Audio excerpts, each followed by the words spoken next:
All right, let's peel back the layers here.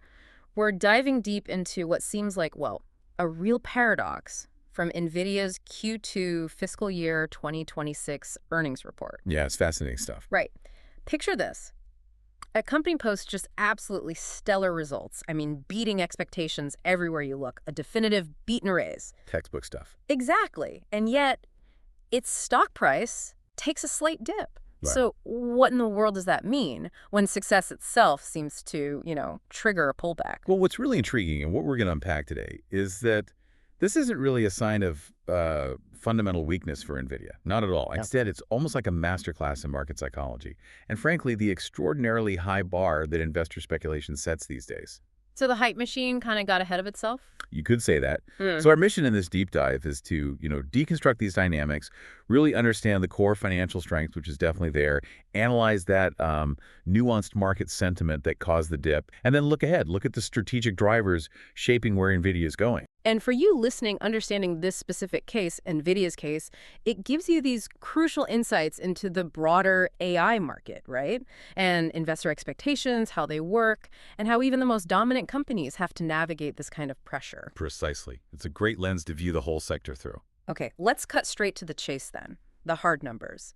You shared some really comprehensive data, and it's clear NVIDIA's Q2 performance was, well, pretty remarkable by any measure. So walk us through it. How did they actually do financially? Yeah, they delivered a truly robust quarter. NVIDIA reported total revenue of $46.7 billion. Wow, $46.7 billion. Yeah, and that's a significant 56% year-over-year increase. Huge growth. And also a 6% sequential rise from just the previous quarter. Okay, so growing fast both ways. Exactly. And critically, this number, it comfortably exceeded their own guidance, which was $45 billion, and also the analyst consensus, which was around $46 billion. So right out of the gate, a clear beat. A clear beat. Now, beyond just the top-line revenue, profitability, that's often the real test, isn't it? The underlying health. What did those numbers show? Any surprises there? Absolutely. Profitability metrics were equally impressive. Their non-GAAP diluted earnings per share, EPS, that hit $1.05. Okay. Which comfortably beat the consensus forecast. That was floating around a $1 to $1.01. Another beat there. Yep. And maybe most critically, their non-GAAP gross margin recovered really strongly to 72.7%. That's a big number. It is. It's a notable rebound from the previous quarter's 61.0%. And you might remember, that dip was because of a one-time charge related to U.S. export restrictions to China. Right, I remember that. So this recovery, it clearly signals their ability to navigate even pretty significant geopolitical stuff and still maintain strong pricing power. That gross margin rebound is definitely worth highlighting. Now, the engine behind all this growth, which segment is really driving these, frankly, phenomenal results? Well, the primary engine, as most people expected, remains the data center segment. Right, the AI chips. Exactly. It brought in a staggering $41.1 billion. Wow. Just that one segment. Yeah, it represents over 80% of their total revenue now. It grew 56% year over year, same as the company overall, and 5% sequentially. Okay. And a key sort of forward-looking driver here was the early ramp of their next-gen Blackwell platform. We saw Blackwell data center revenue alone growing 17% sequentially. 17% just for Blackwell. That's a powerful signal. It really is. Shows the demand that's building. For all the justified focus on AI, what really caught my eye in this report, and you touched on it, was the resurgence of their other divisions. Like, the gaming segment seems to be staging quite a comeback, doesn't it? It absolutely is. And it really speaks to NVIDIA's broader market strength, beyond just the data center. The gaming segment saw a significant revival. It reached $4.3 billion. Okay, still a big number. Oh, yeah. Up 49% year over year and 14% sequentially. And this was strongly supported by the launch of the new Blackwell-powered NVIDIA GeForce RTX 5060. Ah, the 5060. That's usually a big seller, right? Yeah. The mid-range. Exactly. The Guy 60-class GPUs are typically their high-volume products, and the 5060 actually became their fastest-ramping GPU in that class ever. Wow. Okay, so gamers are definitely upgrading. Seems like it. Yeah. And even their smaller segments, like automotive. That was up an impressive 69% year over year to $586 million. And professional visualization, that was up 32% year over year to $601 million, both showing very healthy growth. So it really isn't just an AI chipmaker story, is it? I mean, these diversified revenue streams, they highlight a resilience and a broader market reach that maybe gets overlooked sometimes? I think that's fair. It shows they're more than a one-trick pony, even if that one trick, AI, is spectacular. And speaking of conference, what about signals to shareholders? Buybacks, dividends? Right. Well, management clearly has immense confidence in the future. NVIDIA returned $24.3 billion to shareholders just in the first half of this fiscal year. 24 billion. Wow. Yeah, through buybacks and dividends. And on top of that, they approved a new, massive $60 billion share repurchase authorization. Another 60 billion. Good grief. It's a strong statement, isn't it, about their financial health and their belief in the company's long-term value. It indicates they see their own stock as a good investment, even at these, elevated levels. Okay, so all that, incredibly impressive numbers, strong guidance implied by the buybacks. Yet, we saw that immediate dip in the stock price in after-hours trading. For many people, that's just incredibly confusing. How do we even begin to make sense of this paradox? How does a company beat expectations like you laid out, yet still see its stock fall? It's a question that often perplexes even, seasoned investors. And it really highlights a classic scenario, priced for perfection. Price for perfection, okay. Yeah. Wall Street, in its constant search for the next big thing, had already set an exceptionally high bar for NVIDIA this quarter. We saw some incredibly aggressive, unofficial whisper numbers circulating. Ah, the whisper numbers, those unofficial guesses. Exactly. These are the informal, often higher than official analyst estimates that traders sometimes act upon. And many of those whispers were anticipating an even more monumental beat, particularly for that crucial data center revenue number. So let me get this straight. Even though they reported a fantastic $41.1 billion in data center revenue, which is objectively strong, it simply fell slightly short of some of those loftiest, super speculative, unofficial projections. That's basically it. Yeah. It feels a bit like being upset that a superstar athlete didn't break a world record, even though they just ran a personal best time. That's a perfect analogy, exactly, for a company with a market cap now over $4.4 trillion. Just staggering. It is. Even a modest deviation from those most optimistic whisper numbers was enough to trigger that, 3-4% sell-off in after hours. It wasn't really a sign of underlying weakness. It was more like a logical, if maybe a bit harsh, corrective action by the market. Adjusting back to reality, sort of. Kind of. Adjusting the stock's valuation to reflect the actual reported numbers rather than those highly speculative, almost fictional projections that the market had already baked into the price. But crucially, this wasn't a signal of some fundamental problem or a shift in the long-term outlook, was it? Because analyst sentiment seemed to stay overwhelmingly bullish, even after that dip. That's absolutely correct. Despite that temporary dip, the broader analyst community definitely maintained its strong conviction.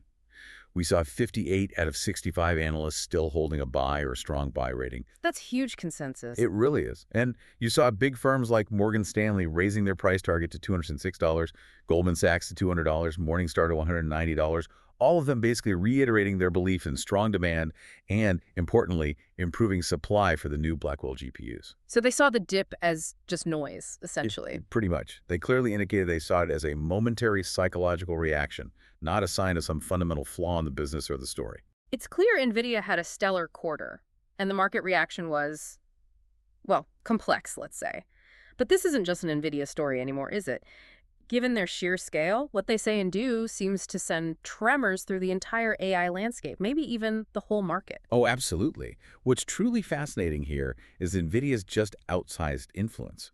With its $4.429 trillion market value, it's not just the most valuable company in the S&P 500. Yeah. It accounts for an unprecedented 8% weight in the entire index. 8%, one company. 8%. So its performance acts as this powerful proxy for the whole AI investment thesis. When NVIDIA sneezes, like you said, the whole AI market, maybe even broader markets, catch a cold. We definitely see that. Yeah, we saw its earnings report impacting rivals like AMD and Intel, obviously. But also think about unrelated sectors, utilities that supply power to the data centers, or even industrial real estate companies that build those centers. They all reacted. Right, the whole ecosystem. Exactly.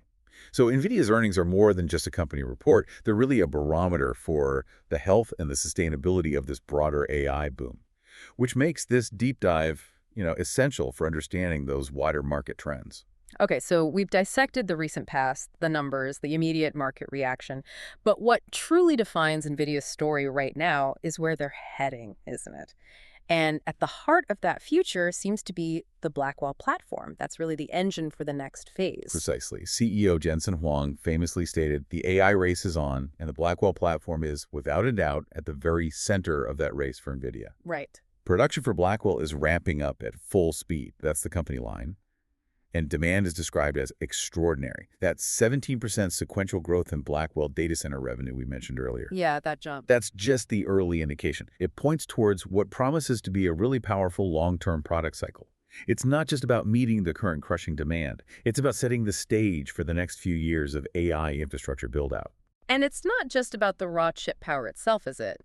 They seem really focused on building an entire integrated ecosystem around these chips. Absolutely. That's a key part of their strategy.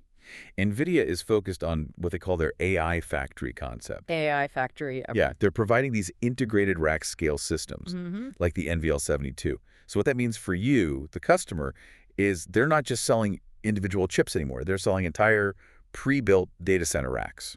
Ready to go, basically. Pretty much. Combining hundreds of their Blackwell GPUs with all the necessary high-speed networking hardware, the software, everything integrated. This strengthens their ecosystem, obviously. It simplifies deployment for these massive data center operators, and critically, it raises the barrier to entry for competitors trying to piece together solutions. Makes it harder to switch. Much harder. And on top of that, they have an incredibly aggressive product roadmap already announced, including the upcoming Rubin architecture slated for 2026.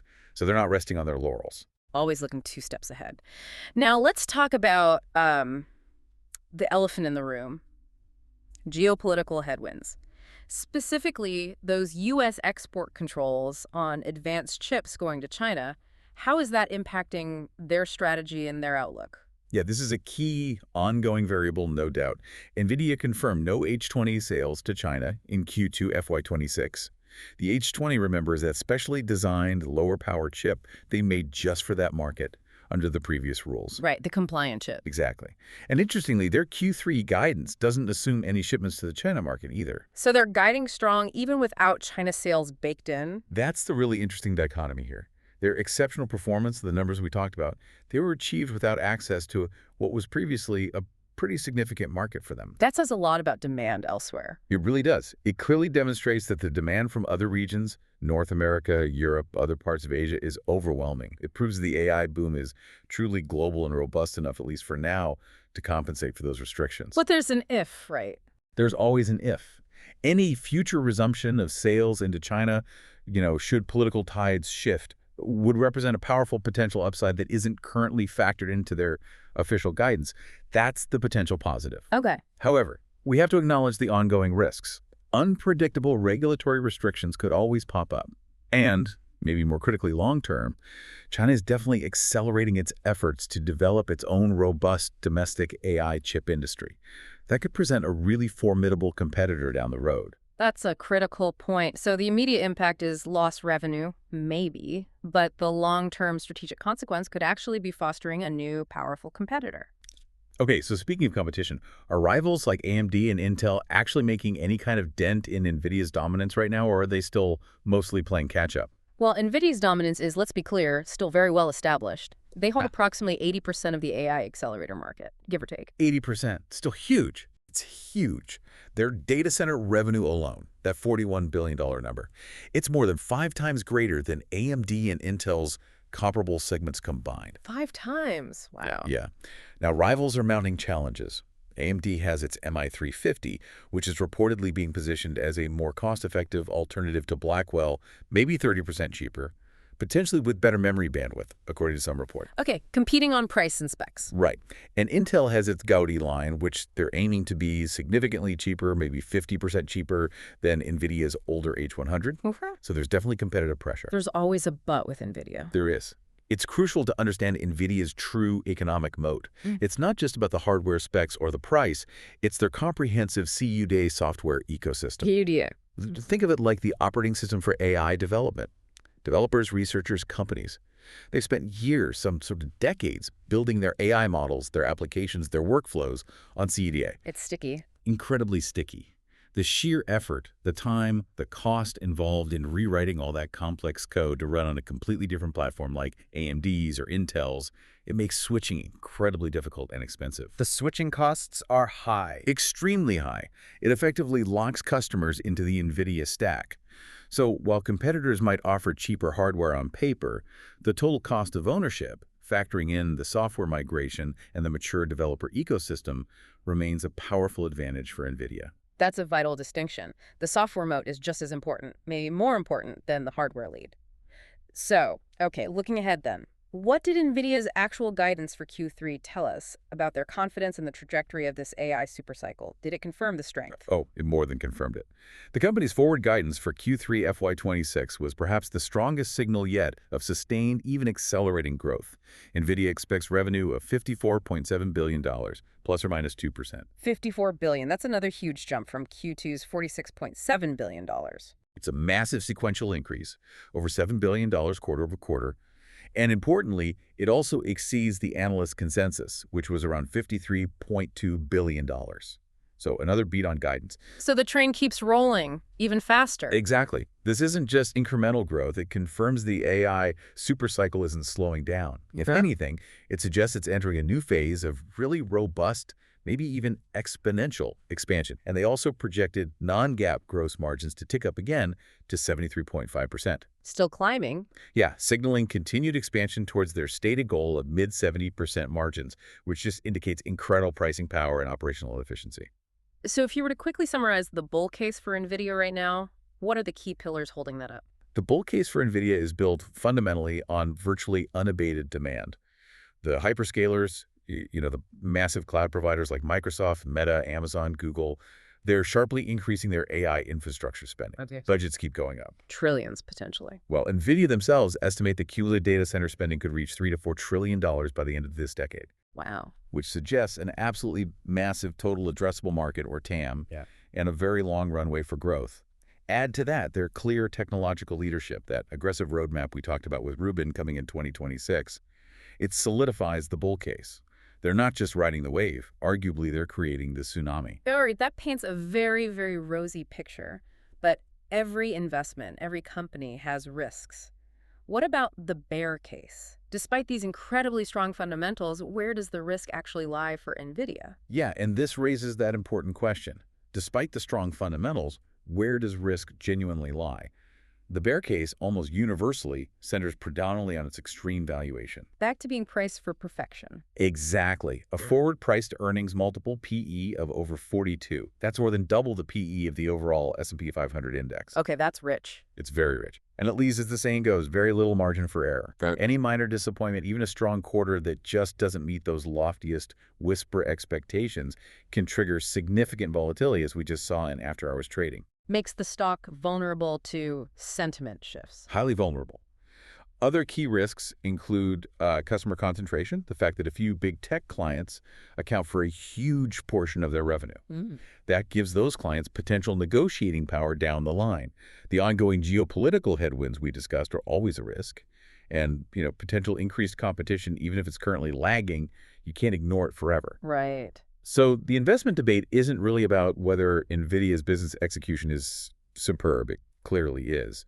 It's about how the market is valuing that execution and what that extreme valuation means for potential volatility and opportunity for you as an observer or maybe even an investor. So as we wrap up this deep dive then, what's the sort of overarching message you take away from NVIDIA's Q2 FY26 quarter and everything surrounding it? What stands out most to me is that NVIDIA is just an operational juggernaut. It continually exceeds its own guidance. It beats analyst expectations routinely now, and that seemingly paradoxical stock dip we spent time on. That was purely a consequence of the market testing the limits of its own speculative fervor. It wasn't a reflection of a flawed business. The long-term thesis for NVIDIA, driven by that Blackwell ramp and the just immense multi-trillion-dollar AI market it serves, remains exceptionally strong. It really is a fascinating case study, isn't it? How success itself, like extreme success, can create its own set of challenges through these sky-high, sometimes almost irrational expectations. It really is. It truly shows us that even in a booming market like AI, perception can sometimes be just as powerful or at least as volatile as reality. Well said. So thinking about that, Considering NVIDIA's just unprecedented market influence and this priced for perfection environment that now seems to define it, what does this tell us, maybe, about the future of investment in the broader AI revolution? Will investor expectations just keep outpacing even stellar performance? Or will some kind of new equilibrium emerge where companies are judged more on the reported numbers than these whispered projections? And maybe most importantly, listening to this, how do you discern genuine sustainable opportunity from the kind of speculative hype that can lead to these strange market paradoxes we just discussed?